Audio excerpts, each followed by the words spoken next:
Let's start with a roll call then. Mr. Moss. Here. Ms. Shaw. Here. Mr. Carney. Present. Mr. Golden. Here. Mr. Freeze. Present. We have a quorum. We have, what, 3 presents and 2 heres? Is that- Close enough. All right, the first item on our agenda is the approval of the minutes of the prior meeting.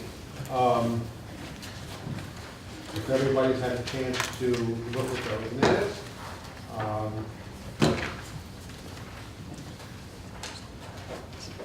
Look at these minutes within the last few minutes. I need a motion to approve. And approve. Second, Second. all in favor? Aye. Okay, the minutes of our last meeting are approved. And I just want to say that Paul Rush's presence at the meeting was very, very much appreciated. And he certainly did give us words of comfort.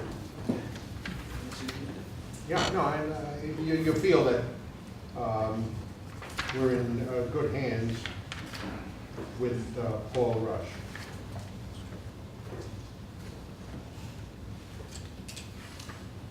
Commissioner, good morning. Good morning, And welcome Mr. Chairman. to Good morning, all. My the floor. apologies. Brooklyn Good morning. Bridge. There's no apology necessary. We are so pleased that you're able to join us this morning. Did you want to, on the agenda, Mr. Chairman, members of the commissioner would like to speak to the next item. So, Commissioner, we'll move to the next item. Please join us and share with us your insights. Thank you. Thank you very much.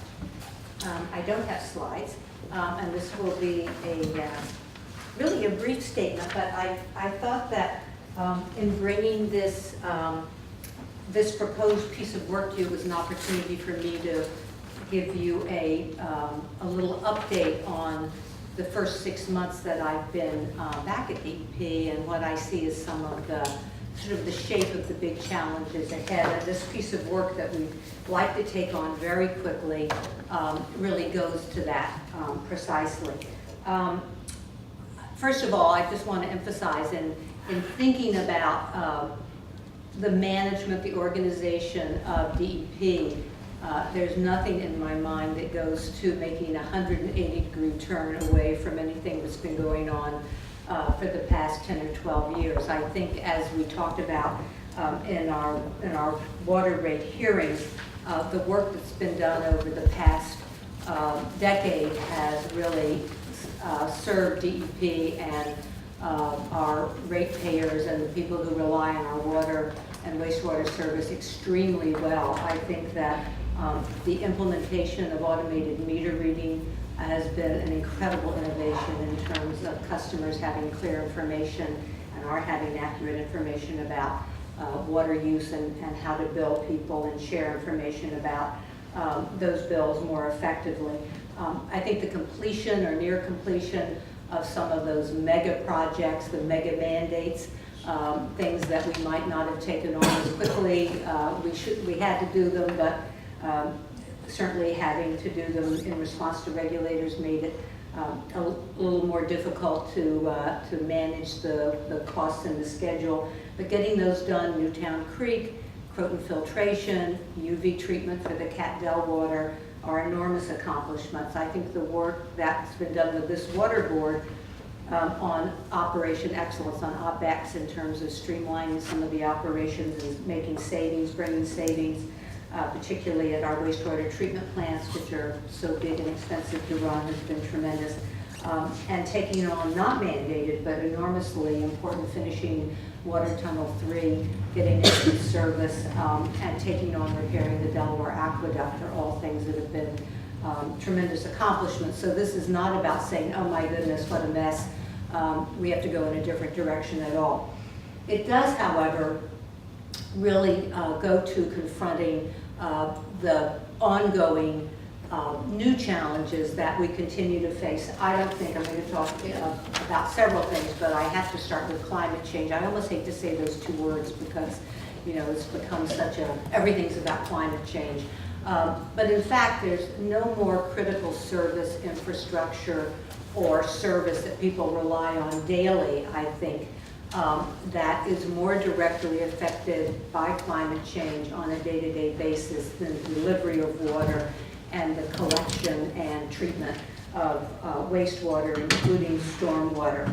I think that this goes to continuing to think about how we array our responsibilities, how we cluster them within the bureaus, and how we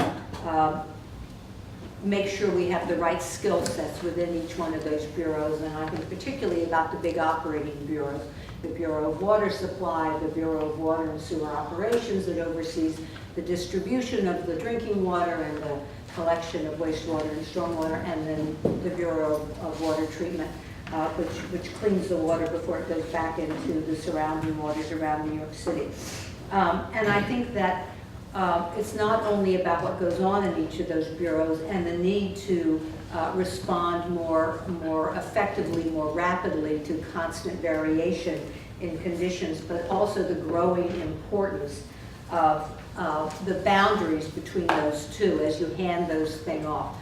For one example, when the water comes from upstate and goes into distribution, more and more we find as temperatures vary, as we have storms upstate, we're drawing from different reservoirs and have to think about the treatment of that water. Happily, most of it doesn't have to be filtered, but it still has to be disinfected. And how you calibrate that as it goes into distribution changes more rapidly, and there's the need for a more seamless transition there. It's not sitting there in a reservoir and everyone has a lot of time to think about exactly how to treat it as it goes into distribution. And probably even more dramatically, as we collect sewage and stormwater and put it into treatment, dealing with combined sewer overflows, dealing with flooding in neighborhoods, dealing with microbursts. We're in the process of talking to OEM about doing some kind of exercise around the storm, the 14-inch storm that they had at the eastern tip of Long Island, which we actually thought we might get. What that does in terms of the relationship with BWSO and BWT makes the kind of boundaries that you typically try to establish between areas of responsibility just as important in terms of how they interface as how you separate them out so that there's not confusion. And then another very big thing that I know you've been hearing a lot about from us is the integration of a more complex set of tools, particularly what we refer to as green infrastructure. Sort of the good old days of pipes and pumps, and there was an array of tools that you used, and if you needed if you had new needs, you just built more of them. Now has a much more complex set of things in terms of what you can do to both capture stormwater upstate so it doesn't affect the reservoir so much, and how we capture stormwater before it even gets into the collection system here. That means we're having to rethink some of those responsibilities. So I'm going on at more length than I really intended to. I apologize for warming to my topic, but it's an interesting set of problems, and it's one that means we always have to be thinking about how we're managing it internally because it affects people's lives every day. So that's one array of issues that I see coming up that make me think about how we've allocated our responsibilities and how we're interfacing among our bureaus. And then there's another thing that I mentioned in my note to you, which is planning for this very major generational turnover that we have. We did a tremendous amount of hiring and training people when the Clean Water Act and the Safe Drinking Water Act were put into effect 30 years ago, when we entered into the agreement to avoid filtration upstate. And that whole generation of very skilled, very highly trained people are at or nearing retirement age. And we have to think about how we're going to make that generational transition and use it not only to continue to manage the system well, but also to provide opportunity to a whole new set of New York City residents who we need to find and bring in. And so that's a big challenge for us as well, and thinking with our bureaus about that. And then one other thing that is sort of related to all of this is that we at this point in our day-to-day management of DEP have an unwieldy array of direct reports at the top. I just solved part of that problem by clustering a larger number of them under Steve, which felt wonderful for me, but now means that Steve has a very large number of direct reports. They are clustered intelligently, I think, but he has to think about how to set that up so that he can accomplish some of these goals with that group. So having said all of that, we have been thinking about what kind of assistance can help us accelerate this work and do it well. And we have recommended a consultant to you who I hope you'll agree is a good choice and that it's important to do this work. I have, of course, at this point in my career, worked with a broad array of management consultants, and I think different ones have different terrific strengths. WorkLab, in particular, the principal, Jim Krantz, has worked with us in the past, has worked with me, and not only at DEP, but in other environments. And I think that they have a particular strength in dealing and thinking about complex lines of responsibility and in getting leadership in those areas to work together to think about how to manage the boundaries effectively. And I think that he also has, because he has worked with DEP on and off, he has a good working knowledge of the people there and the responsibilities and the management structure. I think we also get very good value from him in terms of what their rates are and the productivity of what they do. So I hope that we'll have your approval for moving ahead with this contract. Thank you. And I'm happy to answer any questions. Any questions? No, I just, for whatever it's worth, I just wanted to, that organizing an agency, but this is more than an agency, this is an enormous enterprise that you head up.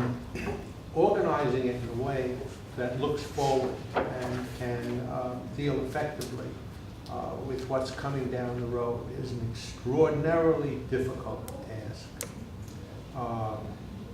Civil service, union, lack of talent in an available pool. Our schools are simply not turning out the required number of engineers and scientists and people that we need in the path that we're taking forward.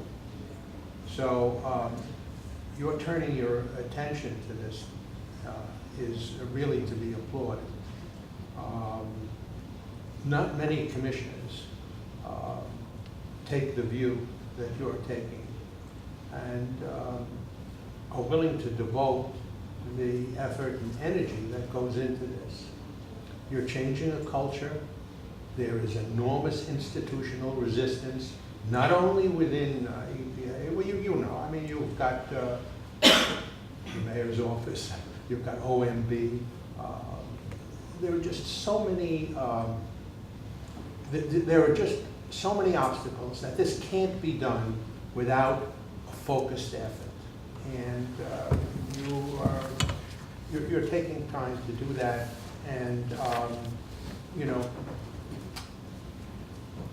if it's accomplished, the problem is you're not going to be applauded. Well, you and I have both spent time in city government. We know that typically goes with it. There are many other satisfactions, obviously. Commissioner, the best that can be said about any of us is that when we leave office, is that that person's presence did in fact make a difference. So I think that that's something that you're working towards right now. Thank you. I very much appreciate that. And Thank you. I have Yeah. two questions, one substantive, one process-oriented. The substantive one, I know this is looking at the organizational structure of DEP. Are you also, would look at some of the processes in terms of prioritization of capital projects and how that climate change has an impact on repair and what may or may not be prioritized in the future, or is this just looking at the organizational structure? No, I think one of the really challenging boundaries is between the operating bureaus and the long-term planning and capital functions. And I think that that is one where now, as you point out, we're going from these mega projects to many more smaller projects and really thinking about how to have that conversation work effectively and move the projects forward as there are more of them, smaller, maybe more immediate operating, more immediate opinions from the operating bureaus is a big part of the question, and I hope that's one of the things we'll be thinking about. And my process question, I'm not sure if this is you for the executive director. I know this looks to have a potential 2-year renewal in 2016 to go through 2018. Is that something that comes back to the board for approval, or is that allowed under the current contract without additional board approval? It would come back to the board. We would come back to that. Thank you.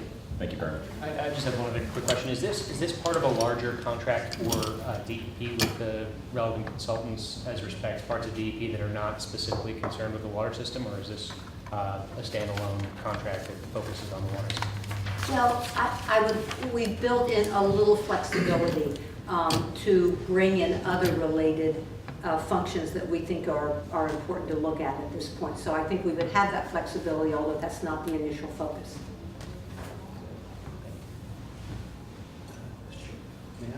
Yes, absolutely.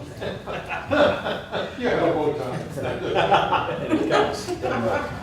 Commissioner, first of all, I thank you for your summary of what this is about. I fully support what the city is doing. Initially, I was a little concerned about the not to exceed cost of the contract, but I've since had a chance to talk to the executive director, and I understand what you've done is to build in some headroom. Yes. And that makes a great deal of sense to me. So I'm just so you know what I'm thinking, I'm fine with this. It's a grand idea. Yes, thank you. Thank you very much, Thank you. Commissioner. We appreciate you coming here and sharing your concerns with us. Thank you very much. I believe you have to call. Yes. Oh, Oh, yeah, no, just wanted to thank the committee. I just want to be sure. No, Steve, this won't escape.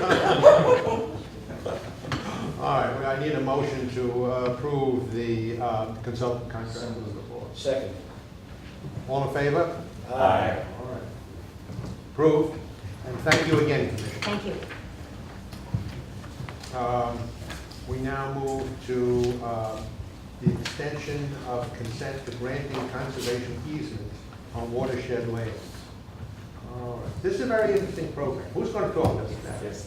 Assistant Counsel Nate Shen from DEP's Bureau of Legal Affairs. Good morning, Mr. Chairman, Good members of morning. the board, officers of the board, good morning, nice to see everyone again. Good morning to new members of the board. My name is Mei Chen. I'm an attorney with the Bureau of Legal Affairs. I work predominantly with the Bureau of Water Supply Upstate. I'm very proud to work on matters that delivers 1.1 billion gallons of water to the city a day. Today I'm here before the board to request your approval for DEP to continue granting conservation easements to the state. As you are aware, the land acquisition program was created pursuant to the Memorandum of Agreement, the Watershed Memorandum of Agreement, which is an agreement between the federal, state, and city and local governments in the watershed to support programs that further protects the watershed for the city's drinking water supply. And consistent also with the FAD, the MOA, and the MOA, the New York State Department of Environmental Conservation, has granted us a water supply permit to continue acquiring lands as we have since 1997 for the betterment of the water supply system. And part of that agreement requires that when the city acquires lands for the water supply system, that we grant in turn a conservation easement to the state of New York, Department of Conservation, Environmental Conservation, to keep those lands in a natural state.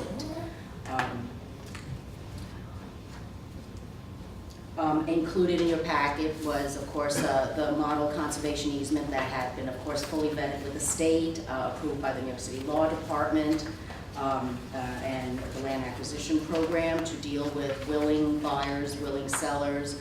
And to date, the land acquisition program has been incredibly successful. There is a status chart as part of your, as an attachment that's part of your packet, and I direct your attention there, that the land acquisition program has to date acquired 133,939 acres of property.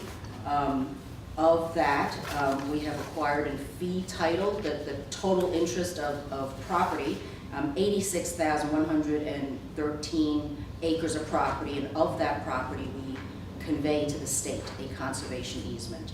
And separate from that, I won't digress too much, but separate from that, we also have acquired 24,591 acres of conservation easement on private lands that private people hold, as well as the agricultural conservation easements as part of the program. In the past, we have been before the board in 2003, 2004, 2006, 2008, and 2011, requesting for this consent for us to continue granting conservation easements. The term for those consents were 2 years, but now that we have progressed so along the way in our program and finding well coordination with the state, we keep closely coordinated, we continue working on it, that we're coming to the board this time to ask for your approval to continue granting it for a period of 4 years. And essentially that's really the only difference between all the previous resolutions previously adopted. Let's see.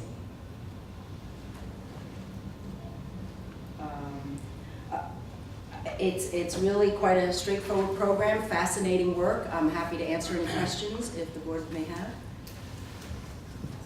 I was going to just ask, these easements, does this preclude something like fracking, which has come up since 2011? I mean, that's something that's been...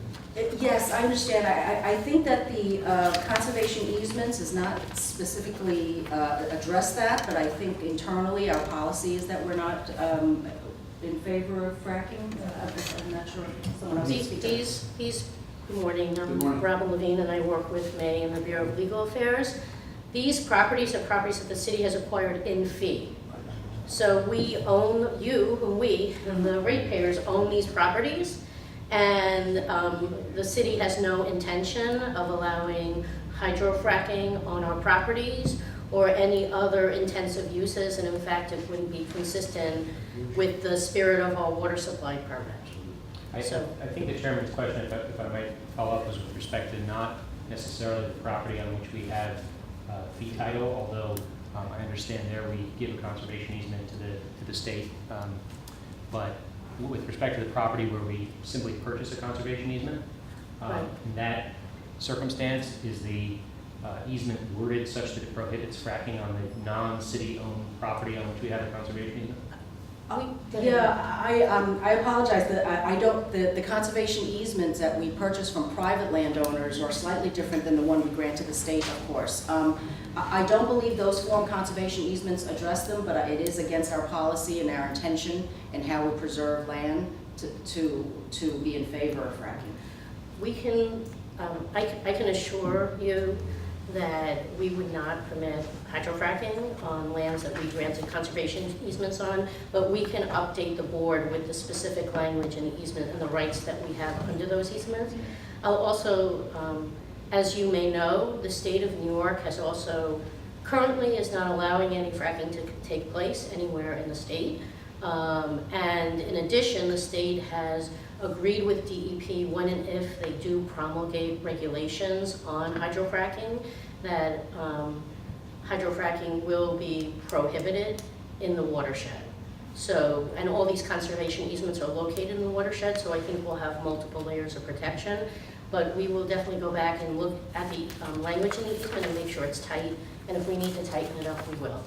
Robin, will you all, between now and the next meeting, give us a sense, or give staff a sense of what the language actually Absolutely. comes down to, We'll so that we will absolutely. know. We'll provide that, and we can come to the next meeting and answer any questions that you might have. Right, and we'll send that to the board Thank you. I was members going to ask you. as soon as we As soon as you receive get it. it. Thank you. Yes. Absolutely. Thank you. Right. Robin, there was a movie, I've forgotten the name of it, Let There Be Blood or something like that. Anyway, it was Yes, about the yeah. oil industry, about this guy who was developing oil. And at some point, he's torturing somebody who also owns, oil land that's next to his. And he then takes this analogy where he takes a straw and he draws out whatever it is that he's drinking in the glass. So that somebody who's not necessarily in the watershed can be poking down into the ground and invade, the water, underground water supply and so on. Right. So it's been a while since this has been going on for so long, but I believe that one of the things that the state agreed to, and again, we'll provide our letter that we sent to the state that forms the basis of our understanding, that we've asked for a buffer area that goes beyond the watershed boundaries. We've also asked protection for our tunnels and aqueducts, some of which are not in the watershed because of our concern about migration. The state doesn't necessarily agree that migration is a concern, but it's a concern that we have, so we have asked for those protections. Yes, sure. Thank you.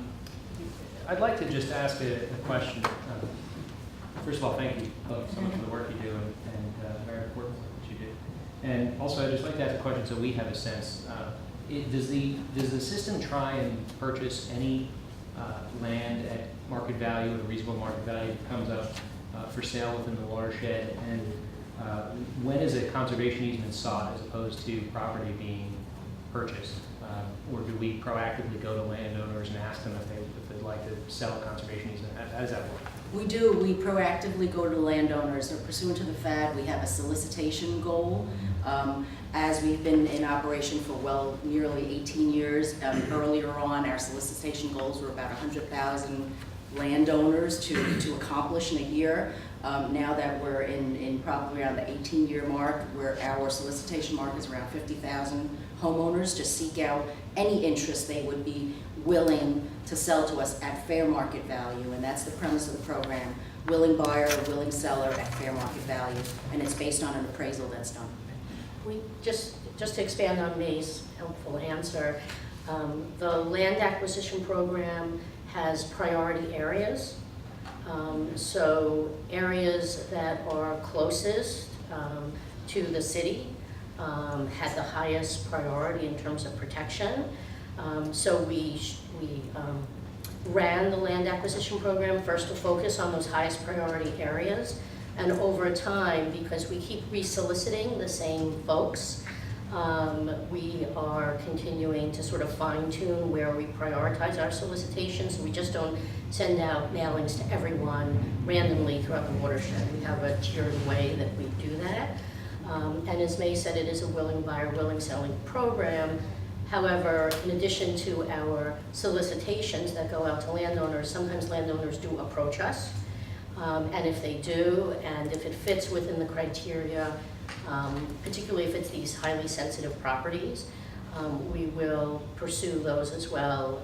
We appraise all the properties, we pay for fair market value, we're required to under our water supply permit. Questions. Do we have a set, is there like some easy way to sort of understand how much of the protected lands in the watershed are not owned by the city or we have an easement on? Just to get a sense of like how much land we're talking about. Yeah, I know, I see this, but like what? Yeah, I think we can get that information. We can provide a map. Like sort of understanding like Yes. what's in the watershed and kind of where we're vulnerable in terms of what are the lands that like we need to prioritize. Just to have a clear understanding of like how, I didn't realize that so much of like our, looking at the numbers here makes me think, I didn't realize so much of our like land in our watershed was owned privately, so just sort of having an understanding of what that We'll is. provide that along with Absolutely. the other materials. And I think it'll be very clear when you get the map, you'll see the parameters of the watershed, how much land is city property, how much land is state property, and you get to see all the water sources that these lands that we purchased surround and what we're protecting. So we'll happily send that forward. There's a tremendous amount of property that's owned by the state as well, because some of it's within the green line of the Catskill Park. And that's what I always thought that. so much Right, of it was, like, so there's a combination when you have the city and the state land, it's actually a pretty significant percentage. And as you're also aware, we have a bevy of other programs in addition to the land acquisition program. We have unique authority outside of the jurisdiction of New York City to regulate activities in the watershed. We also have programs that we fund through an organization called the Catskill Watershed Corporation to replace septics. We've replaced thousands and thousands of septics. So, you know, there's sort of a multi-barrier approach. And I'm sure if you're interested, we could do a presentation to the board or bring Paul Rush or one of his folks, Dave Warren, who's really excellent, to come and sort of give you a larger presentation on the entire program, spotlighting land acquisition in particular. If that's something that would be of interest, I'm sure we'd be glad to do that. You know, because this, now you're sort of reaching over west of the Hudson, you're going into the Delaware Yes, area. Catskill, Delaware. And what have you got there? You've got New York, New Jersey, and Pennsylvania that are involved there. Pennsylvania is very committed to all kinds of fracking and development, and I think it would be, as Ollie, you know, suggesting, a very good thing to do to get a sense of what's cooking. Sure. And we understand that, you know, it's a politically sensitive thing, and that we don't, you know, we don't control completely what goes on in that area, but nevertheless, it would be. And most of that activity, fortunately for us, is way west of the watershed. That's what's being developed right now. First, just want to comment that the land acquisition program is a model for and envy of most cities and water systems around the world. So to complement the foresight the DEP has had for decades on doing this program and being able to secure the FAD. Question on the term of the easement. That the FAD agreement is for 5 years, I believe. It gets renewed every 5 years by the federal government. Why do we do a 2 and now extending to 4-year conservation easement as opposed to the lifespan of the FAD or even in perpetuity? Right, actually in 2010, the state had granted us a 15-year water supply permit to acquire lands, and we anticipate that in 2017, when the FAD is up for renewal, and whatever new programs, funding would be a part of that, we are not expecting that that would really alter the right for the city to continue buying lands and then as a natural requirement related to that, naturally to convey conservation easement to the state. Certainly if the FAD changes in that respect, we would come back to the board, but at this rate, given the fact that we've got a 15-year water supply permit to continue acquiring lands, we were anticipating that would not change in 17, but if it does, we would come back to it. But why do we only do a 2-year conservation easement as opposed to a longer period of time? It's not a Or 2-year. 4-year now? Yeah, I don't think the conservation easement is for 2 years. What we're asking is for permission from the board For for the the next 4 right years. to convey the conservation easement to the state for the next 4 years. The Gotcha. conservation easement is in Perpetuity. perpetuity. And it's Perfect. approved by the law Just- department. And if That you was- want to give it to us for 15 Yeah. years and not come back, that's okay with us too. But you have we have to seek that authority from you Perfect. because it's an interest in real property. Thank you. Thank you. Okay. Just one other Sure. question. What is the thinking other than not having to meet with us again behind extending the period from 2 to 4 years? Well, you know, the program started, and I checked with the officers of the board, and we noted that in previous resolutions, we had requested 2 years. And I think initially with the start of the program in 1997 and first coming to the board, we wanted to just limit that authorization by the board because it was still a new program. And as we're moving on and having been at the board 1, 2, 3, 4, 5 times already in every couple of years, we felt that our coordination with the state is very smooth at this point and the program's working very perfectly well, that we would ask for the 4. There was nothing more complicated behind that, but it's just that the program's working so well, and we found ourselves coming back every 2 years with the same conservation easement and the same program that's before the board. Compromise of 3. But we could, if it would make the board more comfortable, we could offer, well, obviously if 3 is what you're comfortable with, that's fine. But if it would make the board more comfortable, we could commit to coming back in 2 years with an update, just as we've given you today, to let you know how the program is going, if there are any glitches, but we would have the authority to continue. Obviously, if you wanted to revoke that authority in 2 years, you could do that, but you know, that's just an That's option. actually a great idea. I mean, you get the 4 years you're asking for, but we actually get a chance to hear out Right. whether or not there's been any issues. So if you're willing to commit to that, Robin, Of course, of course. Yeah, that would be great.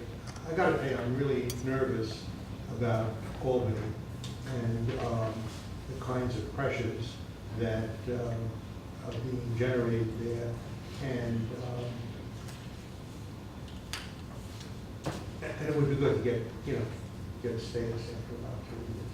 Absolutely. You'll talk to my successor. Alan, come on.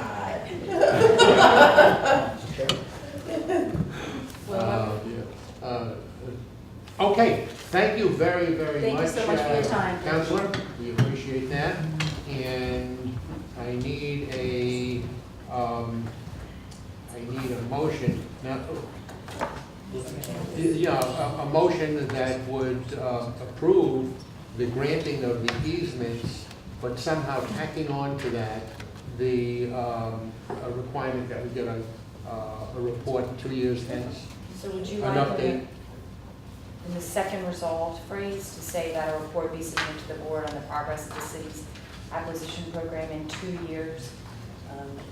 And then repeat that line and say, and that it will be reported in 4 years with a request to extend? Okay? That's fine. Mr. Chair, if I just might, I Sure. think it's very, very, very helpful to get this update. And my inclination is not in any way that we would disrupt the authority that to continue the program, but I think it is essential and useful for us to, and our successors to continue to get briefed on this. So whether you want to do that by means of the report requirement or just doing the 2 years and we'll revisit it again, I defer to you, but I think something does need to be in there so that we keep an eye on the program. I think, John, that the reporting requirement, and we're making it a requirement, not a request, I think that actually will satisfy the need. And if there's an issue that arises, then of course we have the authority to revoke. Yeah, so I think we're fine. Okay. A motion. So moved. Oh, sorry. So moved. Oh, wow, okay. Is there a second? Second. Okay, all in favor? Aye. All right. Quick question. I know that since some people have stepped down from the board, we haven't had one in a long time. Can we get like kind of like a hydrofracking update? I know that used to be, her name escapes me right now. Sure. I'm super deprived. That was like a project. Yeah, Marcia. And since Marcia's left, I feel like we no longer kind of get an update. And it was something that I've been thinking about, and I'm always sleep deprived when I show up, so I forget to ask. So if we could just kind of get Sure. sort of a summary of where we are with the state and sort of, Yeah, you know, we will what's- put that on the agenda for Yeah. next month. It doesn't have to be our next month, but at some point, especially for the newer board members, because when Marcia was here, Right. we'd always have these like education sections, sessions on like hydrofracking, so I think it would be helpful. Right. And Marcia got some ink, by the way. There's a big environmental march, I believe, on Sunday. Yeah. And she's one of the supporters of that event. They expect about 100,000 people. It's in different neighborhoods, right? Yeah, well, it's gonna move, it's gonna start in Central Park West, maybe, and then move south. I'm not quite sure of the route, but. Sure, we'd be happy to give you a status on the state's regulations regarding fracking as soon as we understand them. It's not a terribly firm commitment. Just a little more different. No editorial. So with the board's permission, I'd like to just give a brief financial update. Revenue collection, we are 3% above the target for this year. This is just showing it month by month, and September, the shaded part of the bar is where we expect to be by the end of the month, based on where we are right now in September. Steve, is that due to automatic VMR? We believe that a large part of this is due to automated meter reading, as well as aggressive enforcement in in the form of the lien sale, which I'll get to later, as well as a contract that we put in place recently for providing a third-party collection service that targets single-family homes which are not subject to the lien sale. And then just looking at where we are, as I said, where we are this time of year compared to where we were this time of year in past years. And if you look at 2008, when we were 5% below target this time of year, and that was the year before the standalone water lien sale legislation was enacted. Keep in mind that 5.4%, because I'll have a slide on the lien sale later. Water distribution in city, this is the volume of water leaving the Hillview Reservoir. It's down 3.8% compared to this time last year. Part of that, I think, as we've all experienced, has been an unusually mild summer, unusually cool. Whoops. Sorry, technology will be. And again, just in a different way of displaying it. This is our same customer sales, our equivalent of same store sales, where we have consistent readings from the same universe of customers this year versus last year. This shows a somewhat different picture than our citywide water distribution, 0.3% above last year at this time. If I could ask you a quick question about, Sure. so you talked about the fact that most of it was because of the milder summer. Is there any sense that there is conservation as well, or is there a way to aggregate it, understand the differences? Yes, I mean, we've had this long-term downward trend in consumption, which we believe is due to the conservation, not only our active promotion of conservation, but just as new housing units are built or people replace water-consuming appliances. Those appliances, like dishwashers and washing machines, tend to consume less water. And then we should expect to see a continuation, even a steepening of this downward trend as we get further into our newly enacted conservation efforts in anticipation of the shutdown of the Delaware Aqueduct in 2021 approximately. We recently began a citywide fixture replacement program that's working first in the city schools and then in city office buildings. Part of this was begun last year with water spray features in city parks. And we have the toilet replacement program, the toilet voucher program that just recently began. The first large-scale toilet replacement voucher program since the early 1990s. And as you notice that this number is up a little bit, we think that part of that could be that we replaced over 20,000 large meters as part of the large meter replacement program. So that's on a later slide, but that could be part of the reason that this is slightly up. Yes. Do we have a sense as to whether the upstate usage consumption patterns parallel those in the city, or do we not have a way to measure? The upstate consumption has also been coming down, not quite as much as in the city, but it has been declining over time. And we can And give this you year, some, this fiscal year? It is also down this fiscal year, Thank yes. you. and we can give you some detail on that next time. Thank you. You've mentioned automated meter reading. Again, the trend is very good. For August, we had 3.6% of our bills estimated, a nearly 80% reduction from the 17% that were estimated before the automated meter reading program began in 2009. The lien sale. So this is the first water board meeting since liens were actually sold.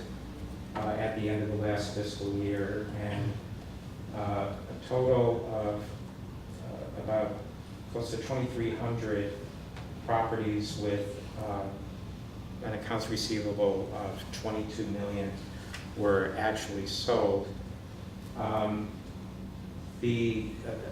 I know we've discussed this with the board before, but it bears repeating, is that the current lien sale legislation expires December 31st of this year. In addition to the 22 million from liens actually sold, there is, in the 3 months that precede the actual lien sale, beginning when we publish the official 90-day notice in early February, we have yielded approximately $100 million each year since we had standalone order-only lien sales authorized by the City Council in 2008.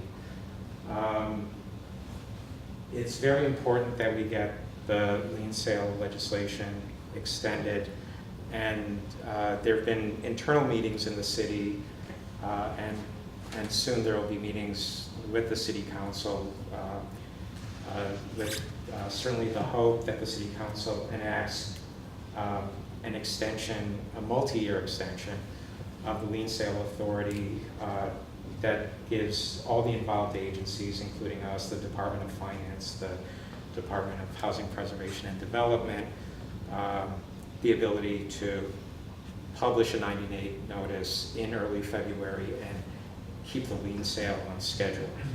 And I just asked the members to recall the slide, a few slides earlier, where we had a 5.4% deficit this time in fiscal year 2008, before we had the lien sale legislation. Because in addition to the 100 million that we yielded from the lien sale each year, the knowledge that there is no lien sale and that properties are not subject to potentially to foreclosure, it would bring us back to the days of anything goes, when large segments of the public believe that there is no penalty for not paying the water bill. Steve, could you just take a second on the lien sale?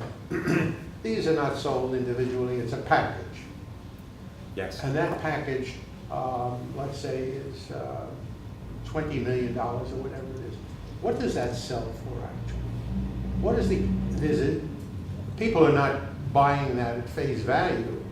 They look at it and say, well, okay, X number of dollars. No, It depends on the particular sale, and I'll find the bond documents and share those with you. We know what? I'll find the bond documents and share those with you. It's handled by O&D and the water fund in downtown, and I will find it and share But it. they buy it from us at face value, and then Who is that? That buys It's it? done based on a public sale each year. It's done along with Department of Finance, and it's in a combined sale. But It's a publicly, LaPerc is. The no, purpose. I understand that, but there's a bundle, it's worth $20 million. Right. What does that sell for? I understand. I don't know what this year's lien sale was, so I will find the bond We'll documents. get you those and get details. back to you. I understand this, I didn't We were not, appreciate what happens as you move forward. There's something about a market. we were and- not directly privy. We did not handle that sale ourselves. That's handled by downtown. I do not know the exact details of how this lien sale this Okay, year's took so, place. yeah, So I I'd will be find interested out. in getting some additional information. Yes. Payment agreements, which many of our seriously delinquent customers enter into in order to avoid having liens sold. This is the current status. We have 29,000 of our customers in payment agreements, and they, with the total accounts receivable of about 285 million. This is a condensed version of a chart that we've shown the board before to highlight that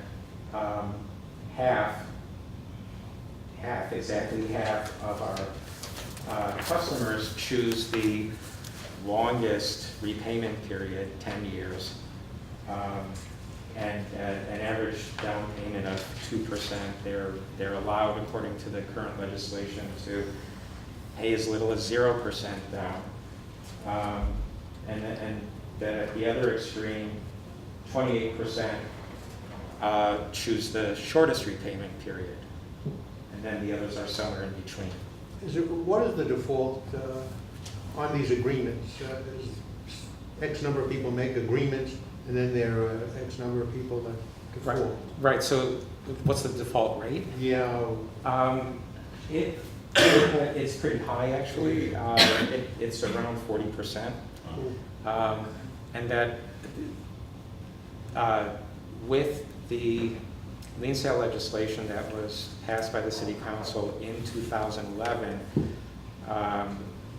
while they extended the repayment period and offered a 0% down payment, the other side of the coin that they enacted was if you default on a payment agreement, then you can't be granted another payment agreement. You just go into the lien sale if you are unable or refuse to cure your accounts receivable, your delinquency. Is there interest that accrues on the outstanding balance?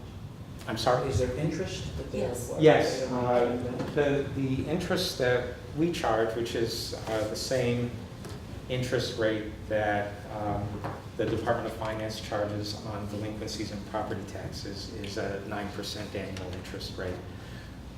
If the lien is sold, the legislation enables the buyer of the lien to charge, I believe it's 18% interest, but we'll clarify that with the lien sale detail that we provide you. Thanks. Billing disputes have been trending down, and fiscal year 14 we received the lowest number of billing disputes in 7 years. We believe that's largely attributable to automated meter reading and the fact that we have 96% or better actual reads as opposed to estimates. And so these are the 3 levels of disputes and appeals that are possible under our existing rules. The blue being an initial dispute that the customer registers with us. And then if that's not decided in the customer's favor, the customer can appeal the red bars to the Deputy Commissioner of Customer Services. And then if the Deputy Commissioner denies the appeal, the final appeal in the green is to the Water Board. And then this is the trend in Water Board appeals. For fiscal year 2014, again, 215 appeals, down from the previous year of 240. And the trend towards granting the customer either a complete agreement with the appeal or a partial agreement is also going down. And again, that's because with the prevalence of automated meter reading, there is just much less to dispute, and we have much more data on our side. These are subscriptions to the online features of MyDEP. And so total enrollment in our online services is slowly climbing, as is paperless billing, which saves us printing and postage. Direct debit, which took this steep drop last December when we cut over our lockbox provider from Bank of New York Mellon to Citibank. That we had to inform all of our customers that if they wanted to continue direct debit, they had to enroll all over again. And that's because in the cutover process, Bank of New York Mellon, for security reasons, did not want to share that sensitive customer information with another party. And so even though everyone who wanted to continue had to re-enroll, it is slowly climbing up to the level of enrollment we had previous to the cutover. Leak notification at the bottom right, where water consumption exceeds certain parameters. The automated meter reading system will send an automated email to the customer or generate a hard copy letter for those who are not enrolled online. Customer collections, I won't go into the details on this busy slide, but it's in your packet. It's simply to show how our customers pay. And so a little more than half pay through traditional mailing in their bill to our lockbox, but that percentage is declining, and it's being compensated for by growth in customer bank payments, where you instruct your bank online to generate a check or an electronic payment through the web, through our telephone interactive voice response system, and perhaps a little surprisingly through remittance, in-person remittance at our borough offices.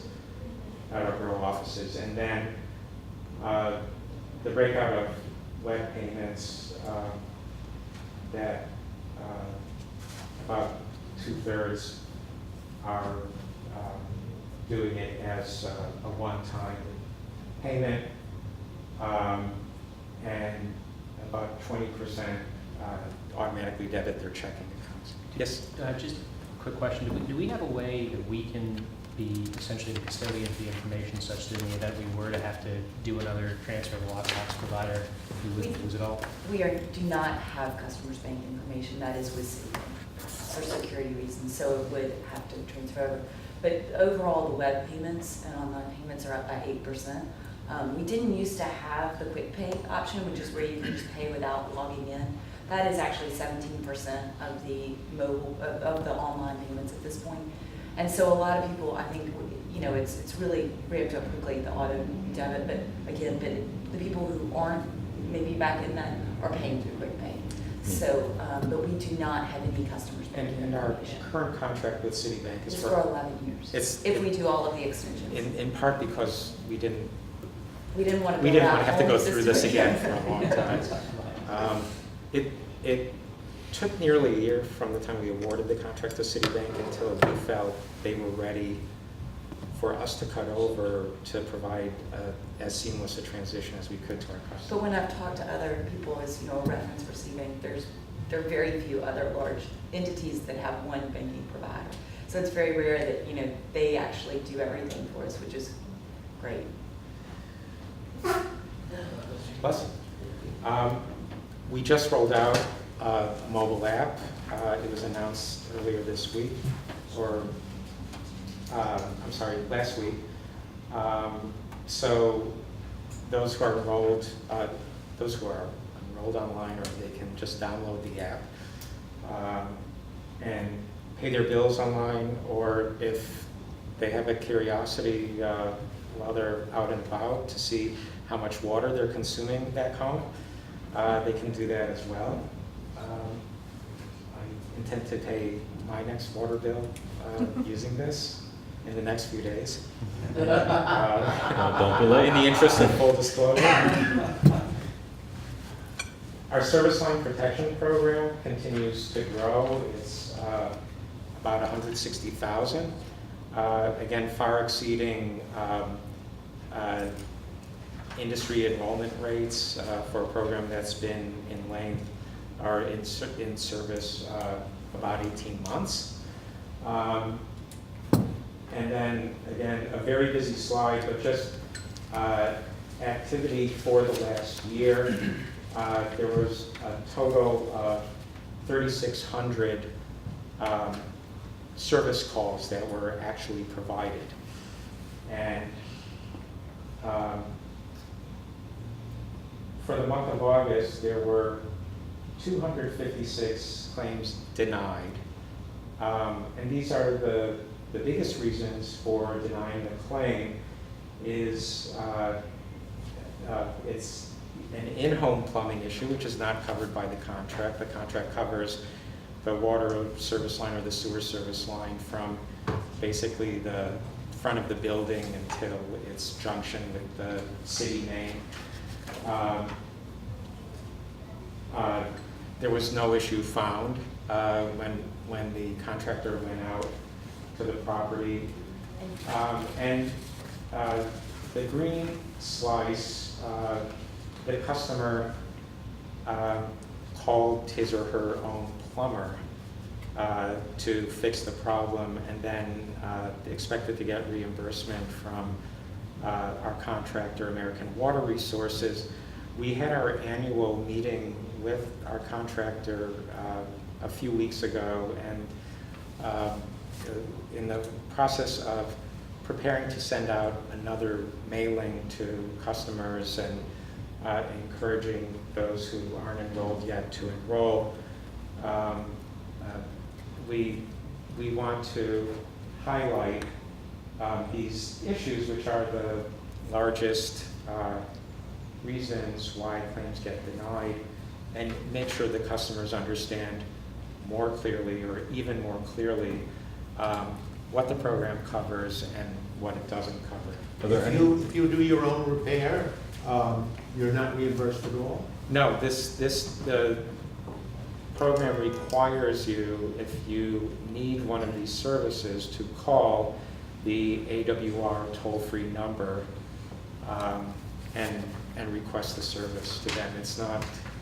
It's a participating provider program only, if you will, as opposed to like the corollary would be like an indemnity program, health insurance. Do we have an idea as to how long it typically takes for a response for a visit? Is the problem because people are experiencing big lags, or it's just people who are impatient? No, for water service line, they have a 4-hour response time, and they've been meeting that. So no. So within those 4 hours, people hire their own contractor? They don't actually call AWR first. Oh, they hire and then call Yeah. together first? Yeah.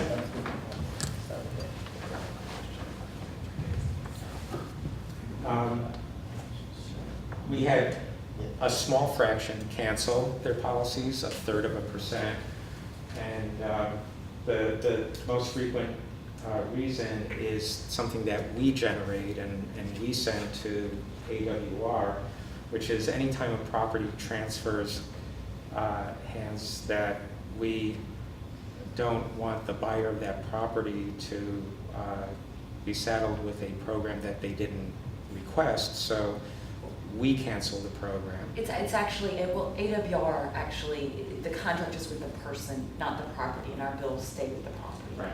So when that property transfer occurs, the contract is no longer. And we also will not offer the program to those who are seriously delinquent in their bills. So if a customer has a serious delinquency, they're dropped from the program. The commissioner had mentioned OpEx before, and as of this month, we have through the program realized savings that annualize at over $88 million a year. And we expect by the end of this month to get up to $91 million, and by the end of November to get up to $96 million. Yes? Oh, you're not finished with optics, okay. And then as we've been reporting for the last several months, the biggest single component of the OpEx financial benefit is the large meter replacement program. Again, a very busy slide, but the bars that are in the bolder colors are our actual meter replacements, and then the bars adjacent to them in the more muted colors are the targets for the respective months. And you'll see we've exceeded the targets in many of the months. We replaced over 20,000 meters so far, and we expect to replace close to 11,000 more meters by the end of this fiscal year. That's the end of my update. Thank you. Steve, on OpEx, OpEx right now, I mean, for the most part, has been picking low-lying fruit. And one of the things was that they were waiting for a change in administration and to get a better climate on the labor front with regard to other opportunities that they wanted to explore. And I guess what would be very nice is to get an update on where OpEx goes from here. I mean, no complaint with what they've done. They've been absolutely terrific. And what's next? Sure. Glad to be All right, any questions for the Executive Director? Motion to adjourn? So moved. Second. All in favor? Thank you very much. Thank you. Board